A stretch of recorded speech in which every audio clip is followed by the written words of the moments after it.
최근 로포커스에선 흉악범죄에 대한 일선 경찰관의 부적절한 대응과 소극적 진압 방식을 지적한 바 있습니다. 취재 당시 경찰 측에 연간 범죄자 흉기 저항 건수를 물었는데 보름 가까이 지난 후 답변이 왔습니다. 경찰 측의 대답은 통계를 관리하지 않고 있다였습니다. 석대성 기자의 단독 보도입니다. 법률방송이 입수한 최근 5년간 흉기 저항 범죄자 입건 현황 자료입니다.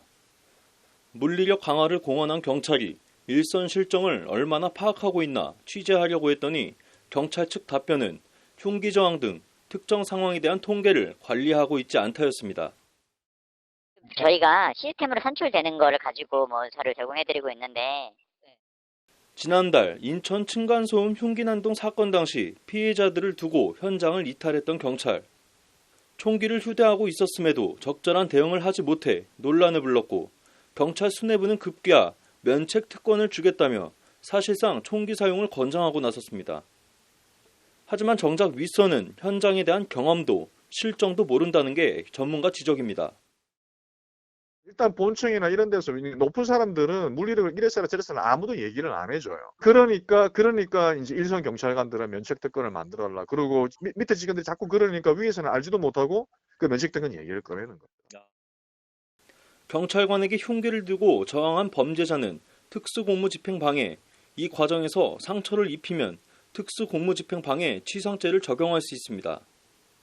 특수공무집행방해죄는 7년 6개월 이하의 징역이나 1,500만 원 이하 벌금, 특수공무방해 치상죄는 3년 이상의 유기징역, 사망에 이르게 한 경우엔 무기 또는 5년 이상 징역형을 받습니다. 경찰청이 홈페이지에 공개한 지난해 발생 공무집행 방해는 총 1,789건. 매년 10,000건 이상이 유지되고 있습니다.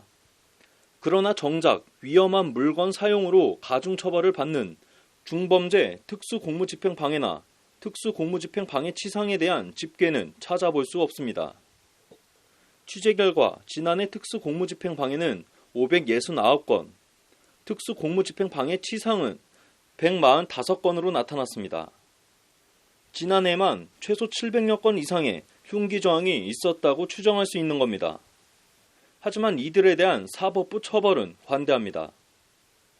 최근 서울 남부지법은 만취 음주운전 중 경찰관에게 상해를 입히고 순찰차를 손괴하고 도주한 피고인에게 집행유예 선처를 내리기도 했습니다. 범죄자 진압에 소극적으로 대응하던 일선 경찰은 일단 윗선 지시에 총기를 다시 들기 시작했습니다. 입수한 자료를 보면 지난 2016년 범인 검거 때 경찰의 총기 사용 건수는 총 23번, 2017년엔 7건으로 대폭 줄었고 문재인 정부가 본격적으로 국정 운영에 나섰던 2018년엔 4번에 그칩니다. 이후 2019년엔 6건, 지난해엔 9건 있었습니다. 올해는 단 한 건도 없다가 김창룡 경찰청장이 과감한 물리력 사용을 권장하자 2건이 추가됐습니다. 불가피한 상황에선 총기를 사용해야 하지만 경찰이 그간 발포를 지양한 이유는 훈련이 제대로 안 됐기 때문이란 분석입니다. 이 때문에 교육 훈련 평가를 도입하고 일선 대처 능력도 인사고과에 영향을 줄 수 있도록 검토해야 한다는 지적이 나옵니다. 평가를 안 하는데 뭐하러 준비를 합니까? 그리고 본인 신상에 아무런 불이익이 안 가요. 현장 대응력을 키우겠다고 공언한 경찰 수뇌부.